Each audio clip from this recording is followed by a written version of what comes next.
അങ്ങനെ കാലത്തിന് ഒരു മണിയില്ലാണ്ടിരിക്കുമ്പോൾ ഞങ്ങൾ നേരെ പോയത് കൊച്ചിയിലേക്കായിരുന്നു കേരളത്തിന്റെ കളിയാണ്. പോണ വഴി തന്നെ ഓരോ ചായ കുടിച്ചാണ് ഞങ്ങൾ തുടങ്ങിയത്. ഈ കാണുന്ന സ്പോട്ടിലാണ് ഞങ്ങൾ ചായ കുടിക്കാൻ നിർത്തിയത്. നല്ലൊരു ആംബിയൻസ് ആയിരുന്നു അവിടെ ഉണ്ടായിരുന്നത്. കൂടെ അവിടുത്തെ ചായ തന്നെ അടിപൊളിയായിരുന്നു. അങ്ങനെ ചായ കുടിയെല്ലാം കഴിഞ്ഞപ്പോൾ ഞങ്ങൾ നേരെ പോയത് ലുലു മാളിലേക്കായിരുന്നു. സാധനം വാങ്ങുന്ന മട്ടിലാണ് നമ്മുടെ പിള്ളേർ നടക്കുക. ഏത് സ്ക്രീന് കണ്ടാലും വീട്ടിൽ സീരിയൽ കാണുന്ന മട്ടിലാണ് നമ്മുടെ പിള്ളേർ നോക്കിക്കൊണ്ടിരിക്കുക. എസ്കലേറ്റർ ഉണ്ടായിട്ടും സ്റ്റെപ്പ് ഇറങ്ങി മാസ് കാണിക്കുന്ന ഈ കാണാണ് നമ്മുടെ നൻപന്മാർ. അങ്ങനെ മാസ് കാണിച്ചതിന് ശേഷം ഈ കാണുന്ന ഹോട്ടലാണ് ഞങ്ങൾ ലഞ്ച് കഴിക്കാൻ പോയത്. അവിടെ പോയത് തന്നെ ഒരുമാതിരി തിക്കും തിരക്ക് തിരുവാതിരയൊന്നും അവിടെ ഉണ്ടായിരുന്നു.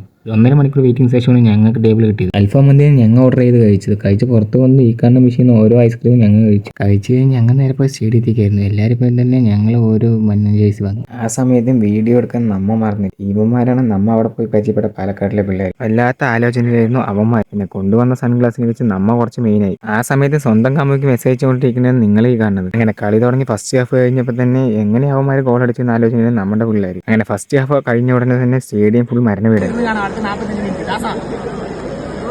അങ്ങനെ എൻ്റെ പഞ്ച് ഡയലോഗ് കൊണ്ടൊന്നും അറിയില്ല. സെക്കൻഡ് ഹാഫ് കഴിഞ്ഞ ഉടനെ തന്നെ ഏകദേശം തീരുമാനിച്ചു. വളരെ സങ്കടത്തോടു കൂടിയാണ് ഫാൻസുകാർ പോയത്. തോറ്റ സങ്കടത്തിൽ ഈ കാണുന്ന ഹാടിലാണ് നമ്മൾ ഡിന്നർ കഴിക്കാൻ പോയത്. ഓരോ മുട്ട റോസ്റ്റാണ് നമ്മ കഴിച്ചത്. ആ കഴിച്ച ഉടനെ ഞങ്ങൾ നേരെ പോയത് വീട്ടിലേക്ക്. അപ്പോൾ ബാക്കി അടുത്ത വീട്ടിൽ കാണാം.